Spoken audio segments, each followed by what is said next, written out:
Adrian pushed through the crowd in the busy market. The 16-year-old boy pulled his hood down low over his face. He did not want anyone to see who he was. His father, Count Aldrich, had told him many times never to go to the lower market alone. But Adrian was young and curious. He wanted to see the world outside his castle walls. The market was full of sounds and smells. People shouted about their goods. Children ran between the stalls. Women carried baskets of bread and fruit. Men loaded heavy bags onto carts. The air smelled of spices, fresh bread, and horses. Adrian had never seen so many people in one place. He walked slowly through the narrow paths between the stalls. A man sold bright cloth from the east. A woman offered sweet cakes that made his mouth water. Another man showed off sharp knives and swords. Everything was new and exciting to Adrian. Then he heard a voice calling out loudly, "Come see the finest slaves in all the land. Strong workers and beautiful servants. Come and buy." Adrian had never seen a slave auction before. His father owned many servants, but they were all free people who worked for money. Slavery was legal in their kingdom. But the Count did not believe in buying people. Adrian knew this, but his curiosity was stronger than his fear. He moved toward the voice and found himself at the edge of a small crowd. In the center, on a wooden platform, stood a large man with a thick beard. He wore expensive clothes and had gold rings on his fingers. This was clearly the slave trader. "Look at this strong young man," the trader shouted, pushing forward a boy who looked about Adrian's age. "He can work in your fields all day and never get tired." The crowd looked at the boy. Some people nodded. Others shook their heads and walked away. Adrian felt sick watching this. How could people buy and sell other people like horses or sheep? He started to turn away when the trader brought out his next slave. "And here," the man said with a big smile, "is a woman of great beauty and skill. She can cook, clean, and serve in any fine house. She is quiet and obedient. A perfect servant for any noble family." Adrian looked up at the platform and felt his heart stop. The woman standing there looked exactly like his mother. She had the same green eyes that he remembered from the old painting in his father's room. Her hair was the same color, a dark red like autumn leaves. Even her face was the same shape. But this could not be his mother. His mother had died when he was born. His father had told him this story many times. Lady Isabel had died giving birth to him. She was buried in the family cemetery behind their castle. Adrian had visited her grave many times and left flowers there. Yet this woman looked so much like the painting. Adrian stepped closer to get a better look. The woman's clothes were old and dirty. Her face was thin, like she had not eaten enough food for a long time. But her eyes were kind and gentle, just like in the painting. The woman looked out at the crowd with sad eyes. Then her gaze met Adrian's. For a moment she seemed to see something familiar in his face. Her eyes grew wide with surprise. She took a small step forward, but the trader grabbed her arm and pulled her back. "Do I hear 10 gold pieces?" the trader called out. "This fine woman is worth much more." Adrian could not move. He stared at the woman, and she stared back at him. There was something in her eyes, a look of hope mixed with fear. It was as if she recognized him too. A man in the crowd raised his hand. 10 gold pieces." 15, called another voice. The trader smiled. 15 gold pieces. Do I hear 20? Adrian wanted to run forward and stop this terrible thing. But he had no money with him. And even if he did, what would he do with a slave? His father would be very angry if he came home with a woman he had bought at the market. 20 gold pieces, someone else shouted. The woman closed her eyes as if she could not bear to hear the bidding. When she opened them again, she looked straight at Adrian. This time he was sure he saw tears. Then Adrian noticed something that made his blood turn cold. On the woman's left wrist, just above her hand, was a small dark mark. It was shaped like a crescent moon. Adrian knew this mark because his father had described it to him many times. His mother had the same birthmark in the same place. 25 gold pieces. Came another bid. Adrian's mind raced. This woman had his mother's face, his mother's eyes, his mother's hair, and his mother's birthmark. But how could this be? His mother was dead. She had been dead for 16 years. Sold, the trader shouted. To Lord Blackthorn for 25 gold pieces. A tall man in dark clothes stepped forward to claim his purchase. The woman looked once more at Adrian with desperate eyes. Then she was led away by the trader's men. Adrian stood frozen in the crowd. People began to move around him, but he could not make his feet work. His heart was beating so fast he thought it might burst. His hands were shaking. Could his father have lied to him? Was his mother really alive? Had she been a slave all these years while he thought she was dead? The questions filled his head like angry bees. Adrian turned and ran from the market. He pushed past people and knocked over a basket of apples. The seller shouted at him, but Adrian did not stop. He ran through the streets of the town and up the hill toward his father's castle. The guards at the gate recognized him and let him pass. He ran across the courtyard and into the main hall. Servants tried to greet him, but he ignored them all.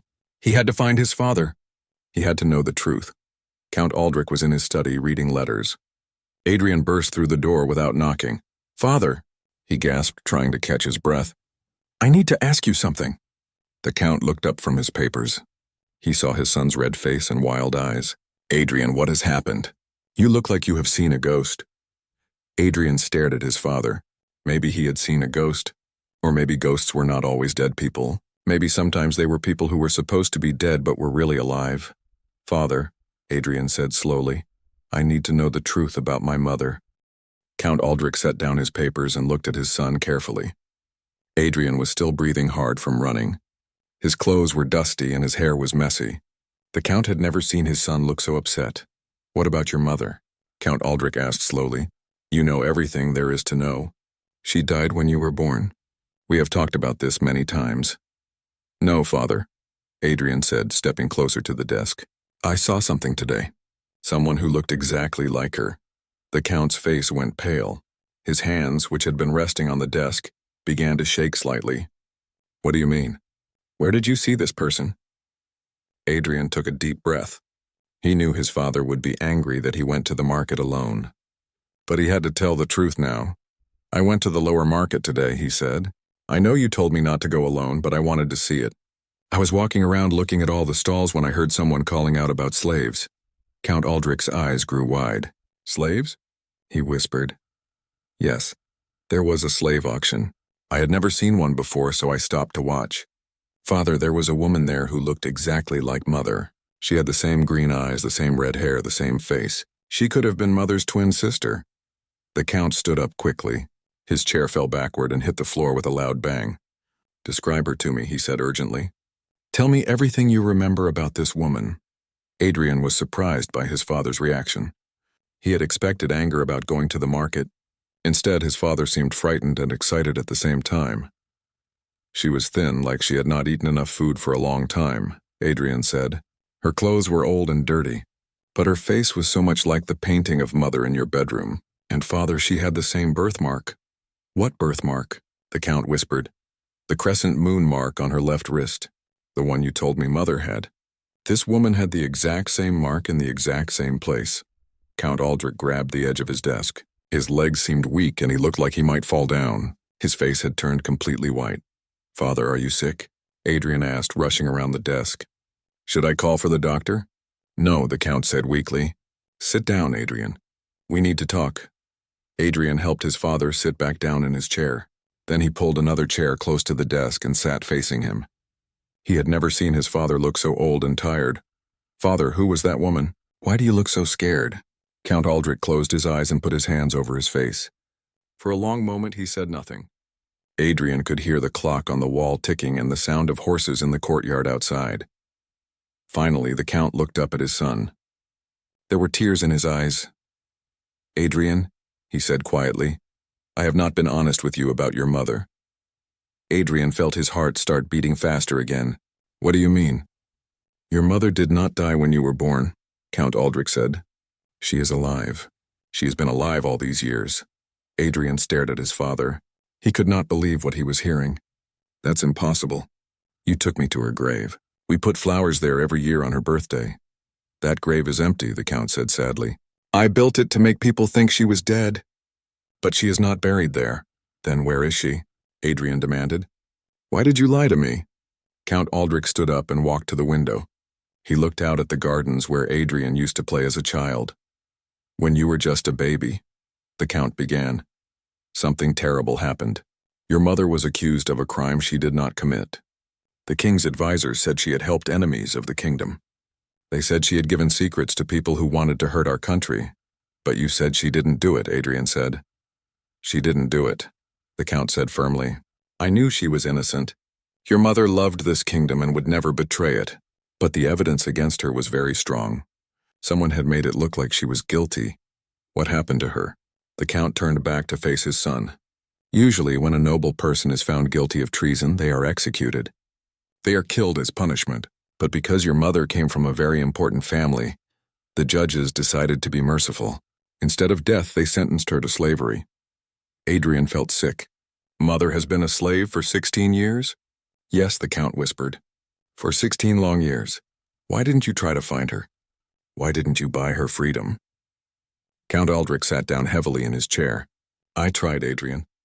I have been searching for her since the day they took her away. But the kingdom is large and slaves are moved from place to place. I sent men to look for her in every town and city. I paid merchants and traders for information. I never stopped looking.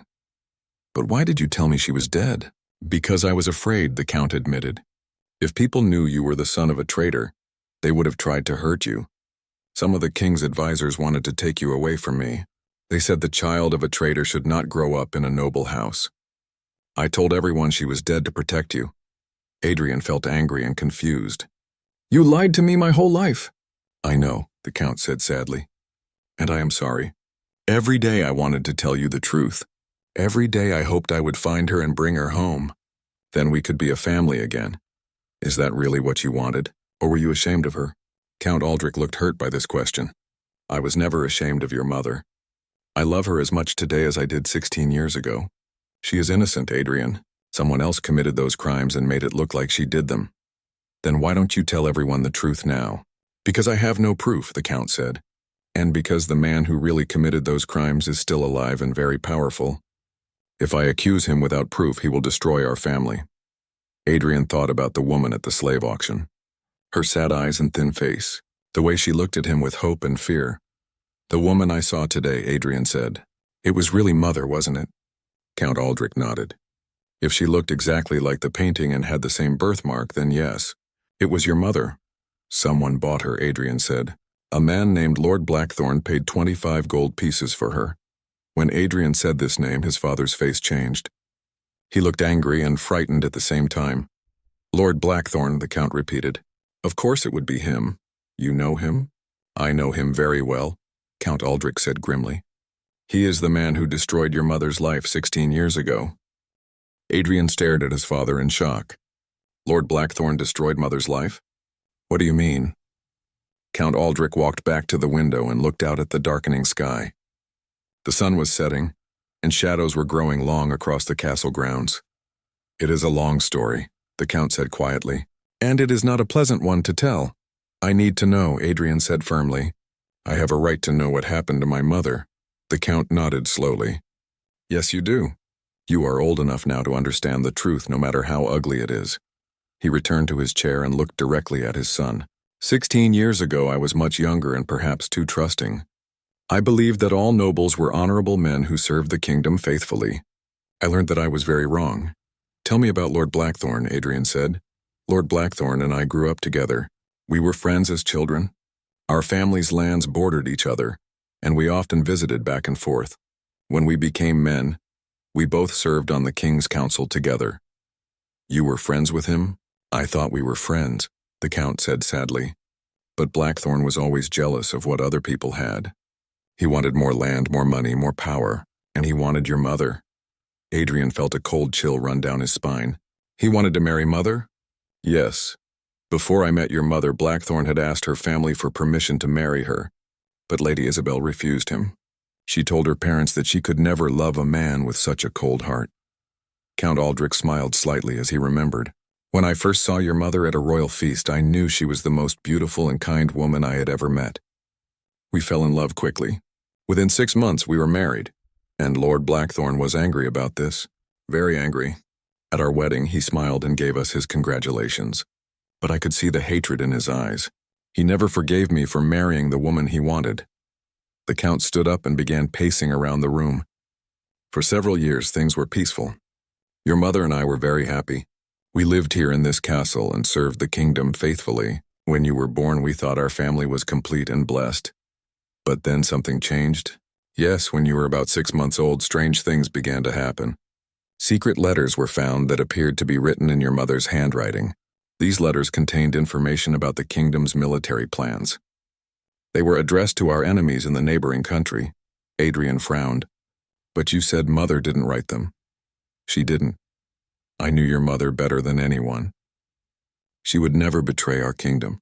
But the letters looked very real. The handwriting looked exactly like hers. Someone must have copied her handwriting. That's what I believed. But I could not prove it. More evidence appeared. Gold coins from the enemy country were found hidden in our stables. A servant claimed he had seen your mother meeting with strangers at night. Count Aldrich sat down again and put his head in his hands. I knew it was all lies. But the evidence kept growing stronger. Finally, the king's advisors demanded that your mother be arrested and put on trial. What did you do? I tried to defend her. I spoke to the king personally and told him that my wife was innocent. I offered to investigate the charges myself. But Lord Blackthorn was also advising the king at that time. He convinced the king that I was too close to the situation to see the truth clearly. So the king believed Lord Blackthorn instead of you? The king was confused and frightened. Our enemies were threatening war, and if someone really was giving them our secrets, the kingdom was in great danger. The evidence against your mother looked very convincing. Adrian felt angry. Why didn't you fight harder for her? Count Aldrich looked up at his son with pain in his eyes. I did fight for her, Adrian, but I also had to think about you. Lord Blackthorn made it clear that if I continued to defend your mother, he would convince the king that I was also a traitor. He said you would be taken away from both of us and raised by someone else. So you let them take Mother away to protect me. It was the most difficult decision of my life, the Count said. Your mother and I talked about it on the night before her trial. She begged me to stop fighting for her and focus on keeping you safe. She wanted you to give up on her. She wanted to make sure you had a chance at a normal life. She made me promise that if she was found guilty, I would tell everyone she was dead. That way, you could grow up without the shame of having a traitor for a mother. Adrian felt tears in his eyes. But she wasn't a traitor. No, she wasn't, but at the time we could not prove that. All we could do was try to protect you. What happened at the trial? Count Aldrich was quiet for a long moment. When he spoke, his voice was very soft. The trial lasted 3 days. I was allowed to speak in your mother's defense, but every piece of evidence pointed to her guilt. The judges had no choice but to find her guilty of treason. And then they made her a slave instead of killing her? Yes, because she came from a noble family, they showed mercy. Instead of execution, she was sentenced to slavery for life. All of her titles and property were taken away. Officially, Lady Isabel Thornwood ceased to exist. Where did they send her? I don't know. Slaves are not kept in one place. They are sold and moved around constantly. I have spent 16 years and most of my fortune trying to find her. I sent agents to every market, every farm, every noble house, but she seemed to have vanished completely. Adrian thought about the woman at the slave auction, her sad eyes and the hopeful way she looked at him. Until today, he said quietly. Until today, his father agreed. And now she belongs to the very man who destroyed her life. Lord Blackthorn knows who she is, doesn't he? Count Aldrich nodded grimly. I'm sure he does. I think he has probably known where she was for a long time. He was probably waiting for the right moment to use her against me. Use her how? If people find out that Lady Isabel is still alive, they will start asking questions about her trial. They might realize that she was innocent, and if that happens, they will want to know who really committed those crimes. Adrian understood now. Lord Blackthorn committed those crimes. I believe he did. I have believed it for 16 years, but I have never been able to prove it. Then we have to get Mother back, Adrian said firmly. We have to buy her from Lord Blackthorn and bring her home. Count Aldrich looked at his son sadly. It's not that simple, Adrian. Lord Blackthorn knows how much your mother means to me. He won't sell her for any amount of money. Then what will he want? The Count walked back to the window and looked out at the night sky. He will want me to destroy myself. He will want me to give up my title, my lands, and my honor. And even then he might not let her go. Adrian stood up and joined his father at the window. There has to be another way. Perhaps, the Count said quietly. But it will be very dangerous. If we try to help your mother and fail, Lord Blackthorn will make sure we all pay a terrible price. I don't care about the danger, Adrian said. She's my mother. She has suffered for 16 years because of that evil man's lies. We have to save her." Count Aldrich looked at his brave young son and felt both pride and fear. "Then we will try. But first I need to make some plans. This will require very careful thinking. What can I do to help? For now, you must promise me that you will not try to see your mother or contact her in any way. Lord Blackthorn is very clever and very dangerous. If he suspects that we know where she is, he might hurt her or move her somewhere we can never find her again." Adrian nodded reluctantly. "I promise. But Father, we have to act quickly. I saw the way she looked at me today. She's been waiting for someone to save her for so long." "I know," Count Aldrich said softly, "and I pray we are not too late." The next morning, Adrian woke up early. He had barely slept all night, thinking about his mother and the terrible things that had happened to her. Every time he closed his eyes, he saw her sad face at the slave auction. He dressed quickly and went to find his father. Count Aldrich was already in his study, surrounded by papers and maps. The Count looked like he had not slept at all either. His hair was messy and his clothes were wrinkled. "Father," Adrian said, entering the room, "have you made a plan to save Mother?" Count Aldrich looked up from his papers. His eyes were red and tired, but there was determination in his face. "I have been thinking all night," the Count said, "and I believe there might be a way to get your mother back. But it will be very risky." Adrian sat down across from his father. "Tell me what you're thinking." "First, you must understand something about Lord Blackthorn," the Count said. "He is not just cruel, he is also very smart. He knows that I have been searching for your mother all these years. He probably arranged for her to be at that slave auction yesterday. You think he wanted me to see her? I think he wanted one of us to see her. He knows that once we found her, we would be desperate to get her back. He is probably expecting me to come to him with an offer." Adrian frowned. "So what do we do instead?" Count Aldrich spread out a map on his desk. "We do not deal with Lord Blackthorn directly. Instead, we work in secret. I have been building a network of spies and informants for 16 years. Some of them work in Lord Blackthorn's household." "You have spies in his house?" "A few servants who are loyal to me. They send me information about what Lord Blackthorn is doing. Yesterday, after you told me about the auction, I sent messages to all of them." The Count pointed to a spot on the map. "Lord Blackthorn lives here about 50 miles from our castle. It is a large estate with many servants and guards. Your mother is being kept there now. What did your spies tell you about her?" Count Aldrich's face grew sad. "She is being treated better than most slaves, but that is not saying much. She has a small room in the servants' quarters. She works in the kitchen during the day. Lord Blackthorn has not hurt her physically, but he enjoys reminding her every day that she is his property." Adrian felt angry. "We have to get her out of there." "We will, but we must be very careful. Lord Blackthorn is expecting me to do something foolish. He wants me to try to buy her or rescue her in an obvious way. Then he can use that against me. So what's your plan?" Count Aldrich picked up several letters from his desk. "I am going to use Lord Blackthorn's own tactics against him. I am going to create false evidence that will force him to sell your mother." "What kind of false evidence?" "Lord Blackthorn has many enemies. He has cheated and betrayed many people over the years.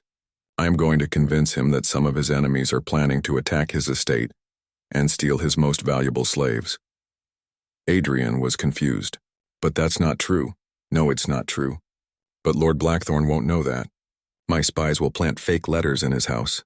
The letters will describe a plan to raid his estate and free all his slaves. When he finds these letters, he will become frightened. And then what? Then I will have one of my agents approach him with an offer to buy some of his slaves. The agent will claim to be working for a wealthy merchant from another city. Lord Blackthorn will think it's just a coincidence that someone wants to buy slaves at the same time his enemies are planning to steal them." Adrian thought about this plan. "But what if he doesn't want to sell Mother?" "The fake letters will specifically mention that his enemies want to steal his most beautiful female slaves. Lord Blackthorn will think your mother is in special danger. He will want to sell her quickly to avoid losing her for nothing." "This seems very complicated," Adrian said. "What if something goes wrong?" Count Aldrich set down the letters and looked seriously at his son. "Many things could go wrong, Adrian. Lord Blackthorn might see through our deception. His guards might catch our spies. The agent I send might not be convincing enough. Then why don't we just attack his estate with soldiers and take her by force? Because that would be an act of war between noble families. The king would have to intervene, and Lord Blackthorn would tell everyone that I was trying to rescue a convicted traitor. Even if we saved your mother, we would all be destroyed afterward. Adrian understood. So we have to be sneaky. Exactly. We have to make Lord Blackthorn think that selling your mother was his own idea. How long will this plan take? Count Aldrich looked at the calendar on his desk. If everything goes well, we could have your mother back within 2 weeks. But first I need to send you away from here. Adrian jumped up from his chair. What, why? Because this plan is dangerous. If Lord Blackthorn discovers what we are doing, he might try to hurt you to get revenge against me. I cannot risk your safety. I want to help save Mother. You have already helped by finding her. But now I need you to be safe while I finish this. Where will you send me? Count Aldrich pointed to another spot on the map. To your uncle's estate in the mountains. Uncle Marcus knows nothing about your mother being alive, so he cannot accidentally reveal our secret. You will be safe there, and Lord Blackthorn will not think to look for you in such a remote place. Adrian did not like this idea, but what if you need my help? I will send word to you as soon as your mother is safe. Then you can come home and meet her properly. Promise me you won't do anything too dangerous, Adrian said. Count Aldrich smiled at his son. I promise I will be as careful as possible. But Adrian, you must understand. I would do anything to bring your mother home. I have waited 16 years for this chance. I will not let it slip away. What if Lord Blackthorn suspects that the wealthy merchant is really working for you? I have thought of that. The agent I am sending is a man named Thomas Gray. He has worked for me in secret for many years, but Lord Blackthorn has never seen him before. Thomas is very good at pretending to be someone else. And the fake letters about the attack on the estate? My spies will plant them where Lord Blackthorn's most trusted servants will find them. The servants will bring the letters to Lord Blackthorn immediately. He will think his enemies are very close to discovering his secrets. Adrian still looked worried. This plan has so many parts. What happens if even one part fails? Count Aldrich put his hand on his son's shoulder. Then we will think of another plan. I will never stop trying to save your mother, no matter how long it takes or how dangerous it becomes. When do I have to leave for Uncle Marcus's estate? This afternoon.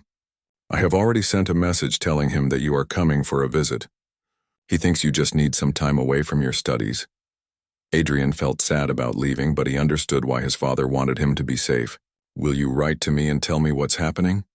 I will send you letters, but they will not contain details about our plan. If anyone intercepts the letters, they must not learn our secrets. How will I know if Mother is safe? Count Aldrich thought for a moment. When your mother is free and safe, I will send you a letter that says, "The roses in the garden are blooming beautifully." That will be our signal that she is home. Adrian nodded. I understand. But Father, please be careful. I don't want to lose you too. You won't lose me, Count Aldrich promised. Soon our family will be together again for the first time in 16 years. All we need now is patience and courage. That afternoon, Adrian packed his clothes and prepared to leave for his uncle's mountain estate. As his horse was being prepared, he looked back at the castle where his mother should have been living all these years. I'm sorry it took so long to find you, Mother, he whispered, but we're going to bring you home now. Then he rode away, trusting his father to save the woman who had sacrificed everything to protect them both. 3 days after Adrian left for his uncle's estate, Count Aldrich put his plan into action. Early in the morning, he met with Thomas Gray in a secret location outside the castle walls. Thomas was a thin man with brown hair and ordinary clothes. He looked like any merchant or trader you might see in the market. Are you ready for this task? Count Aldrich asked him. Thomas nodded. I have been preparing for 3 days. I know everything about the merchant I am pretending to be. I have studied how cloth traders from the eastern cities talk and dress. Lord Blackthorn will never suspect that I work for you. Good. Remember, you are Marcus the cloth merchant from Eastport. You have come here looking to buy house servants for your wealthy customers back home. You heard that Lord Blackthorn has some of the finest slaves in the region. I understand. And I must seem eager to buy quickly because I need to return home soon for a big festival. Exactly. This will give Lord Blackthorn a reason to make a fast decision, instead of thinking too much about your offer. Count Aldrich handed Thomas a heavy bag of gold coins. This should be enough to buy your mother's freedom plus several other slaves to make the purchase seem normal. What if he refuses to sell her? If the first part of our plan works correctly, he will be eager to sell her. My spies should have planted the fake letters in his house by now. Meanwhile, at Lord Blackthorn's estate, a kitchen servant named Mary was sweeping the floor near Lord Blackthorn's private study. Mary had worked for Lord Blackthorne for 5 years, but she was secretly loyal to Count Aldrich. The Count had helped her family during a difficult time, and she would do anything to repay his kindness. As Mary swept, she carefully dropped a folded letter near the door of the study. The letter was written to look like it came from Lord Blackthorne's enemies. It described a plan to attack the estate and steal his most valuable slaves. A few minutes later, Lord Blackthorne's personal secretary found the letter. He immediately brought it to his master, who was eating breakfast in his private dining room. "My lord," the secretary said nervously, "I found this letter on the floor near your study. It appears to be very important." Lord Blackthorne took the letter and read it carefully. His face grew dark with anger and worry. "Send for Captain Harris immediately," he ordered, "and double the guards around the slave quarters. It seems we have enemies planning to visit us soon." In the kitchen, Isabel was washing dishes when she heard the commotion. She did not know what was happening, but she could tell that Lord Blackthorne was upset about something. Over the years, she had learned to be very careful when her master was angry. Isabel had changed much since Adrian saw her at the slave auction. 16 years of hard work and poor food had made her thin and tired. But her eyes were still the same green color, and she still had the same kind heart. Every day she thought about her husband and son. She wondered if they were still alive and if they ever thought about her. She did not know that Adrian had seen her at the auction. She did not know that Count Aldrich was working to save her. All she knew was that each day was the same as the last. Work from sunrise to sunset, sleep in a small cold room, and dream of the family she had lost. That afternoon, Thomas Gray arrived at Lord Blackthorne's estate. He was dressed like a successful merchant with fine clothes and a good horse. He carried samples of beautiful cloth to make his story seem real. "I am Marcus the cloth merchant," he told the guards at the gate. "I have come to speak with Lord Blackthorne about purchasing some house servants. I heard he has the finest slaves in this region." The guards let him enter, and soon he was standing in Lord Blackthorne's main hall. Lord Blackthorne came out to meet him, but he looked worried and suspicious. "You have come at an interesting time, merchant," Lord Blackthorne said. "What exactly are you looking for?" "I represent several wealthy families in Eastport," Thomas replied smoothly. "They need skilled house servants, cooks, cleaners, personal attendants. I am willing to pay good prices for quality slaves." Lord Blackthorne studied Thomas carefully. "How many slaves are you looking to buy?" "Perhaps 6 or 8 if you have that many suitable ones. My clients are very particular about the servants they buy." This was exactly what Lord Blackthorne wanted to hear. If his enemies were planning to steal his slaves, it would be better to sell some of them and get money instead of losing them for nothing. "I might be able to help you," Lord Blackthorne said, "but I would need to see your gold first. I do not do business with merchants who cannot pay." Thomas opened his bag and showed Lord Blackthorne the gold coins. "I am prepared to buy immediately.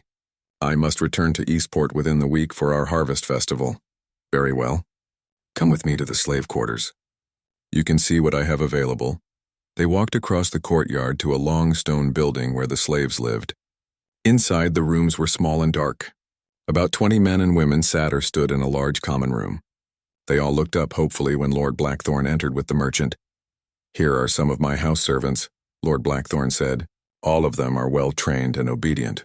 Thomas looked around the room, pretending to evaluate the slaves. Then he saw Isabel sitting in a corner sewing a torn shirt.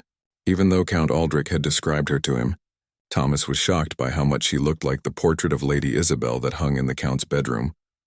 "That woman there," Thomas said, pointing at Isabel. "She looks like she might be a good cook or housekeeper." Lord Blackthorne followed Thomas's gaze to Isabel. For a moment his eyes showed a strange mixture of hatred and satisfaction. "Ah, yes, that one is indeed skilled in cooking and household management. She came from a noble family originally, so she knows how to serve refined people." Isabel looked up when she heard them talking about her. She saw the merchant staring at her and she felt afraid. She had been sold many times over the years, and each time her life became harder. "I would like to include her in my purchase," Thomas said. "How much would you want for her?" Lord Blackthorne pretended to think about this. "She is one of my better servants. I would need at least 15 gold pieces for her." This was a high price for a slave, but Thomas nodded. "That seems fair for someone with her training." They spent the next hour selecting other slaves and negotiating prices. Thomas chose 6 slaves total, including Isabel. The total price was 60 gold pieces. As they completed the transaction, Lord Blackthorne seemed very pleased. He was getting good money for his slaves. and if his enemies did attack the estate, they would find fewer valuable slaves to steal. When will you take them away? Lord Blackthorne asked.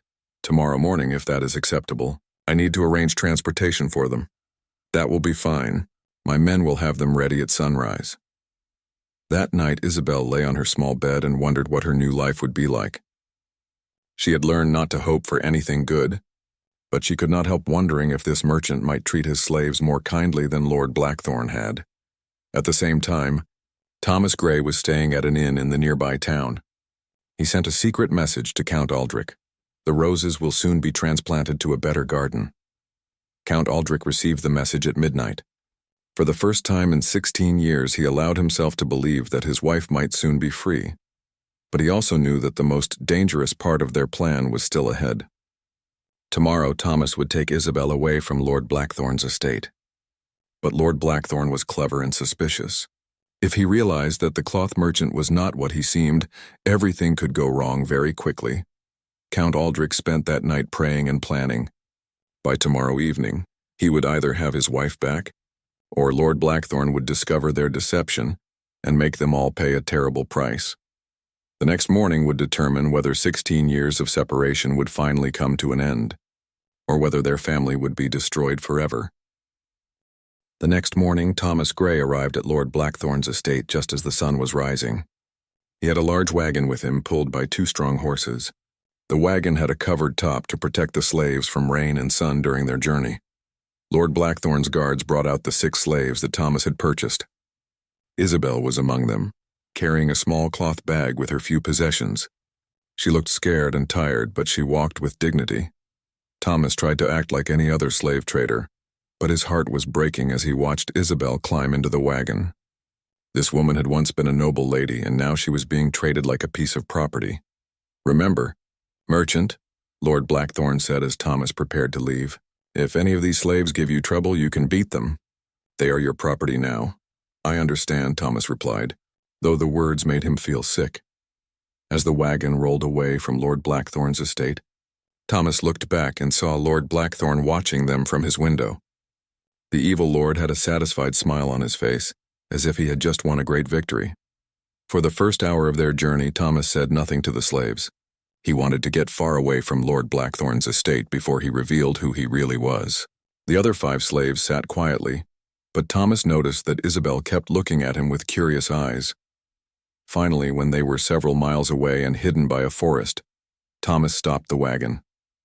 He climbed down from the driver's seat and walked to the back of the wagon. I need to speak with all of you, he said quietly. But first I want you to know that you are safe now. I am not actually a slave trader. The slaves looked at each other with confusion and hope. Thomas looked directly at Isabel. My lady, I am here on behalf of someone who has been searching for you for 16 years. Isabel's eyes grew wide. What do you mean? She whispered. I work for Count Aldrich Thornwood. He sent me to buy your freedom. When Isabel heard her husband's name, she began to cry. She put her hands over her face and sobbed with relief and joy. Aldrich is alive, she asked through her tears. And my son? Is Adrian alive too? They are both alive and well, Thomas said gently. Your son is now a fine young man of 16. He is the one who found you at the slave auction 3 days ago. Isabel looked up in shock. Adrian saw me? But how did he know who I was? You look exactly like the portrait Count Aldrich keeps in his bedroom. And Adrian noticed the birthmark on your wrist, the same one his father had described to him. Isabel touched the crescent-shaped mark on her wrist. She had forgotten that Aldrich used to kiss that spot when they were first married. Where are we going now? She asked. To a safe place where Count Aldrich is waiting for you. But first I must free these other slaves as well. Count Aldrich insisted that we not leave anyone behind. Thomas turned to the other 5 slaves. You are all free now.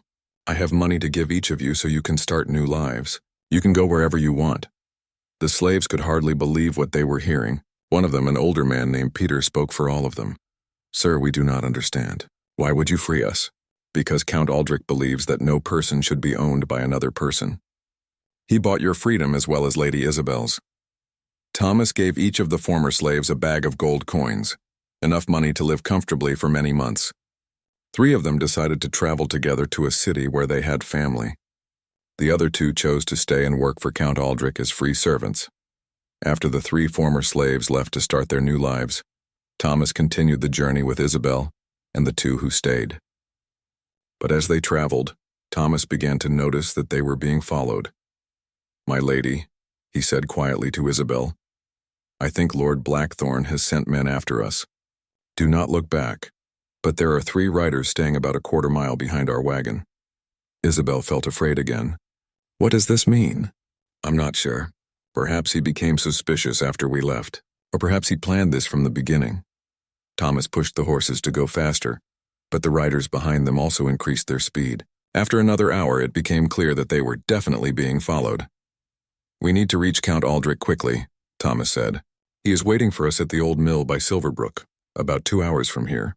If we can get there before those riders catch us, we should be safe." But their pursuers were getting closer. Thomas could now see that they were Lord Blackthorn's guards, wearing his family colors. They were armed with swords and crossbows. "Stop your wagon," one of the guards shouted. "By order of Lord Blackthorn." Thomas whipped the horses to make them run faster, but the guards were on horseback and could easily catch them. Within minutes, the 3 armed men surrounded the wagon and forced it to stop. The leader of the guards rode up to Thomas. "You are not the merchant you pretend to be," he said. "Lord Blackthorn wants to speak with you and the woman." "I don't know what you mean," Thomas said, trying to keep up his disguise. "I am Marcus the cloth merchant from Eastport. I bought these slaves legally. Lord Blackthorn received some interesting information about you after you left," the guard said with a cruel smile. "It seems there is no cloth merchant named Marcus in Eastport. The real cloth merchants there have never heard of you."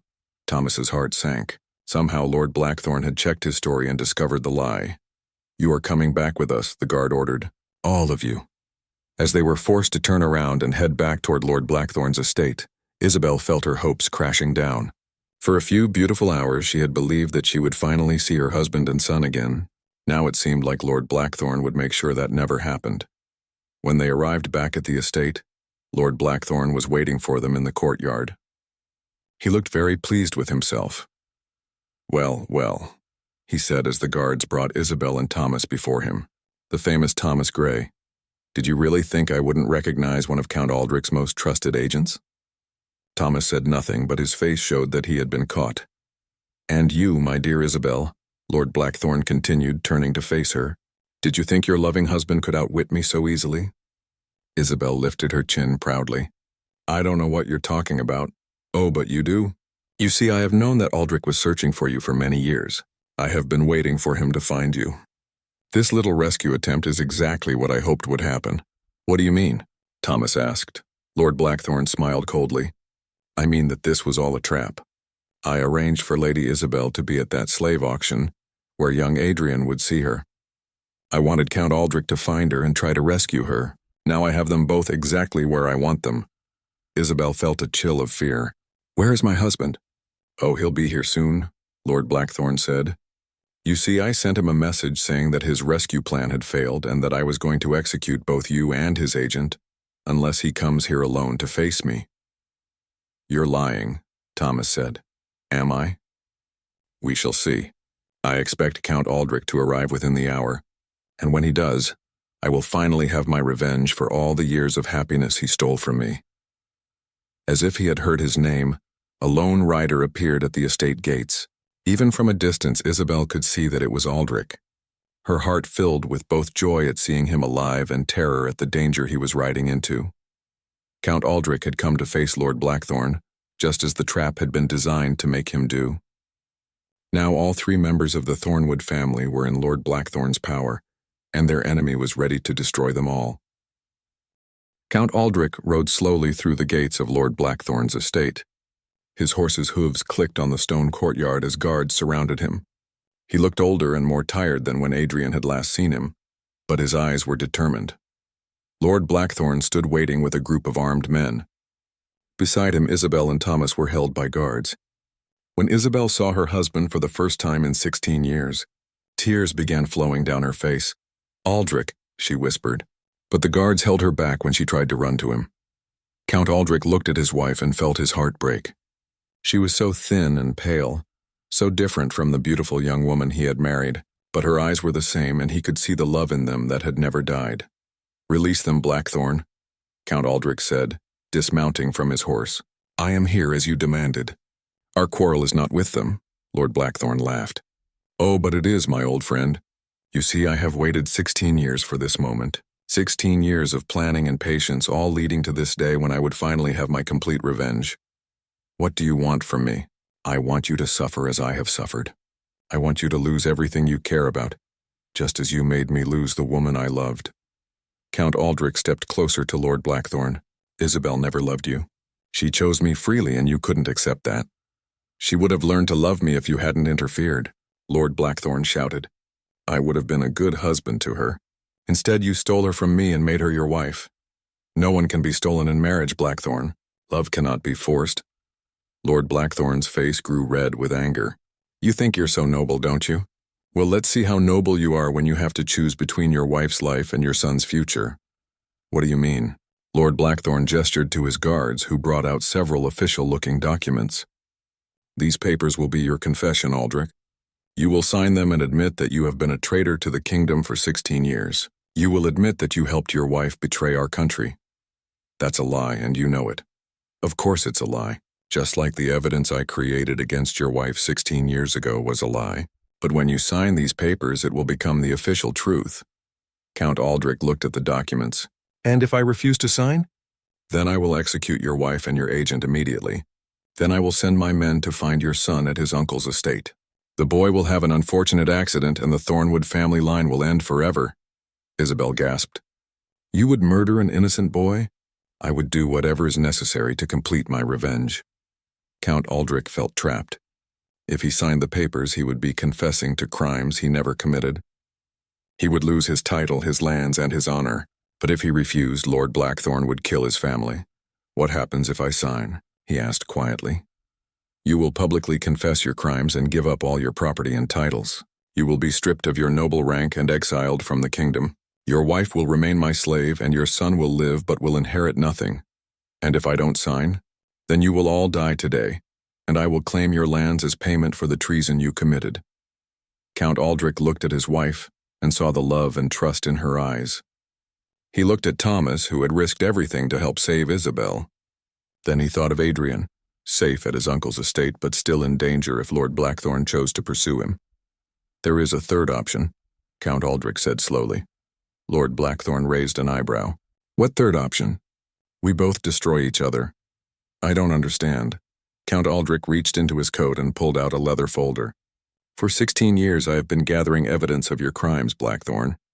I know about the bribes you took from enemy kingdoms. I know about the innocent people you framed for treason. I know about the taxes you stole from the royal treasury. Lord Blackthorne's face went pale.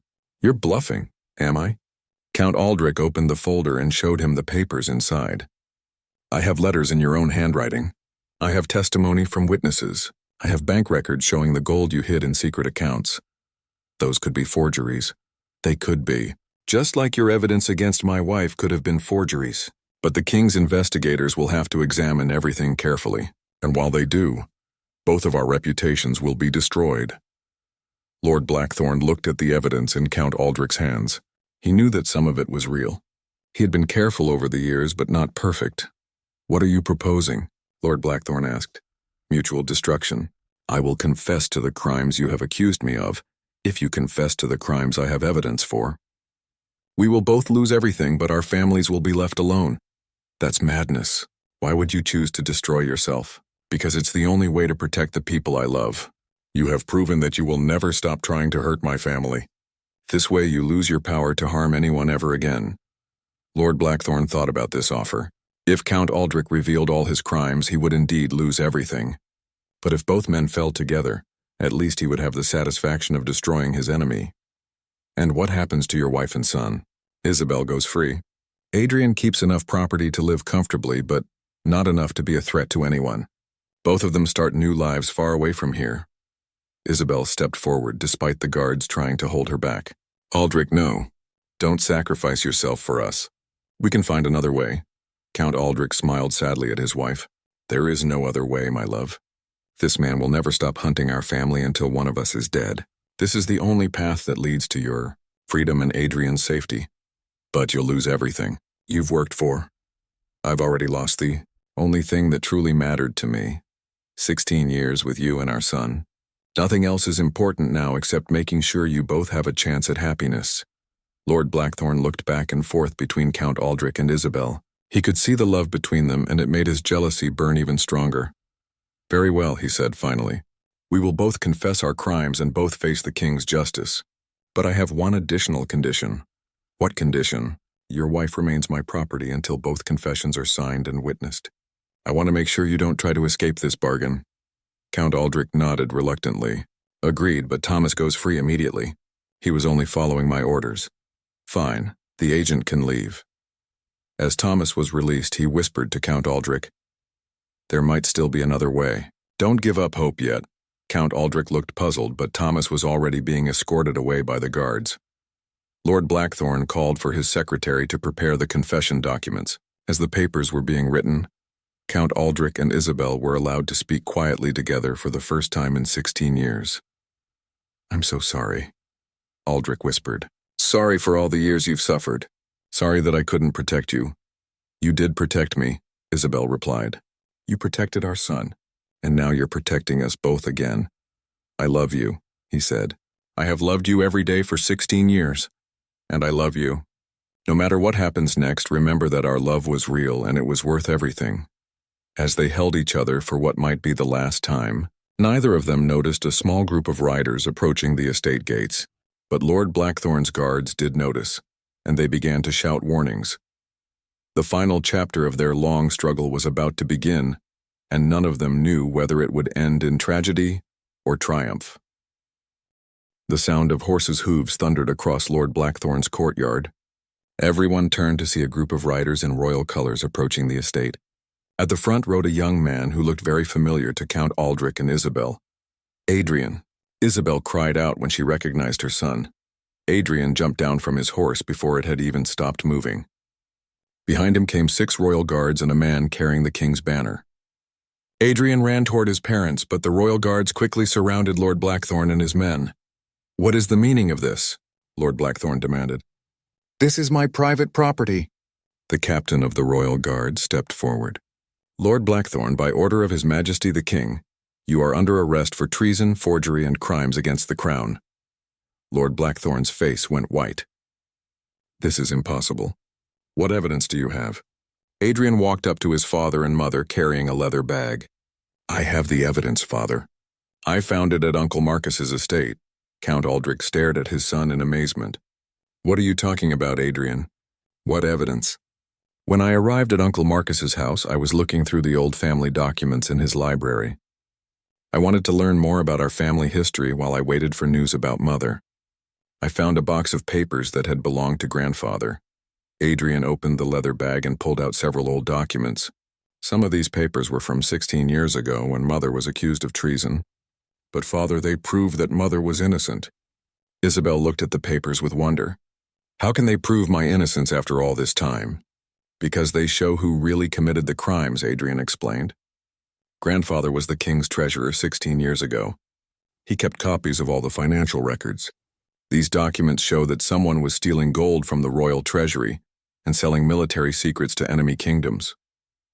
Count Aldrich took the papers from his son and looked at them carefully.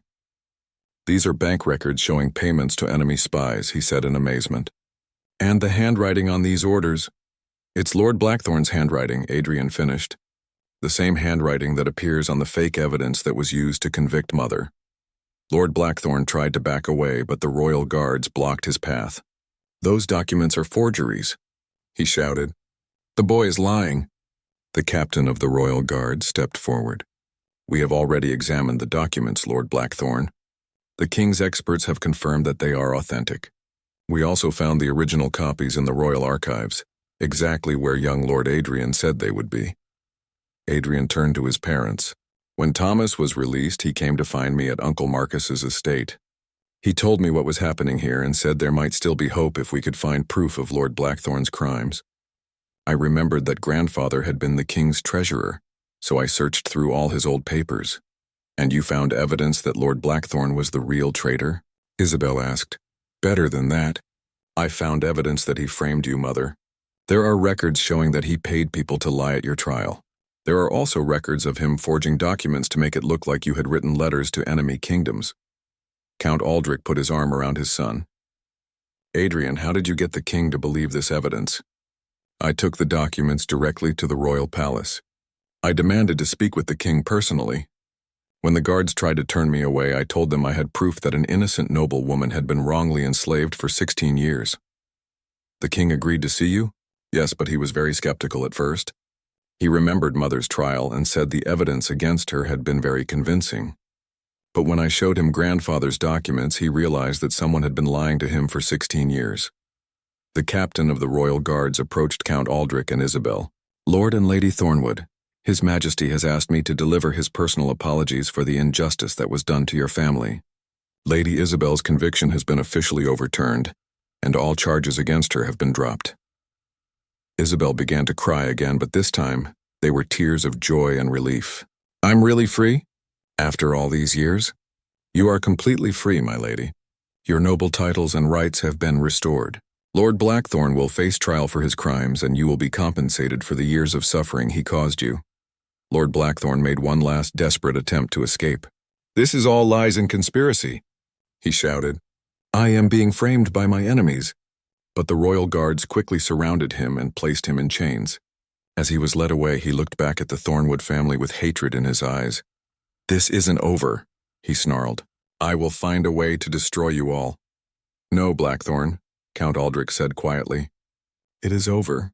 Your 16 years of revenge have come to an end. As Lord Blackthorn was taken away to face the king's justice, the Thornwood family finally had their first moment of peace in 16 years. Count Aldrich and Isabel held each other tightly, hardly able to believe that their nightmare was really over. I still can't believe you found that evidence, Count Aldrich said to Adrian. If you hadn't thought to search your grandfather's papers. Thomas gave me the idea, Adrian replied. He said that sometimes the answers we need are hiding in places we never think to look. And you went to the king by yourself? Weren't you afraid? Adrian smiled. I was terrified, but I thought about Mother's suffering in slavery and you preparing to sacrifice everything to save us. I knew I had to try to find another way. Isabel looked at her son with pride and amazement. You have grown into such a brave and smart young man. I'm so proud of you. I'm proud of both of you, Adrian said. Father, you never gave up searching for Mother even when it seemed hopeless. And Mother, you survived 16 years of terrible hardship but never lost your kindness and dignity. The captain of the royal guards approached them once more. Lord Thornwood, the king has also asked me to tell you that your loyalty to the crown during these difficult years has been noted and appreciated. You will be compensated for the expenses you incurred while searching for your wife. That's not necessary, Count Aldrich replied. Having my family back together is reward enough. Nevertheless, His Majesty insists. He feels responsible for allowing this injustice to continue for so long. As the royal guards prepared to leave, taking Lord Blackthorn with them, the Thornwood family began their journey home. For the first time in 16 years, they would all sleep under the same roof. On the ride back to their castle, Isabel marveled at how much Adrian had grown and changed. She asked him to tell her about his childhood, his education, and his dreams for the future. Adrian, in turn, was eager to show his mother around the home she had been forced to leave when he was just a baby. Count Aldrich rode beside them, hardly believing that his wife was really free, and their family was finally reunited. He thought about all the years of searching, all the nights he had prayed for this moment, and all the times he had almost given up hope. That evening, as they sat together in the castle's main hall, Isabel looked around at the home she had almost forgotten. Everything was different, yet somehow still familiar. I want to visit the garden tomorrow, she said. I want to see if the roses I planted before Adrian was born are still blooming. They are, Count Aldrich told her. I made sure they were cared for every year. I always believed you would come home to see them again. And I want to hear all about Adrian's childhood, Isabel continued. I want to know about his first steps, his first words, his favorite games. I have 16 years of stories to catch up on. Adrian smiled at his mother. And I want to learn about you, Mother. Father always told me you were brave and kind, but now I've seen it for myself. You survived something that would have broken most people. As they talked late into the night, sharing stories and making plans for their future together, The Thornwood family finally began to heal from the wounds that Lord Blackthorn's cruelty had inflicted on them. Outside their castle windows, the stars shone brightly and the roses in the garden swayed gently in the evening breeze. After 16 years of separation, darkness, and pain, the Thornwood family was whole again. Their love had survived the worst that their enemies could do to them. Now they could look forward to many years of happiness, peace, and togetherness. The long nightmare was finally over, and their new life together had just begun.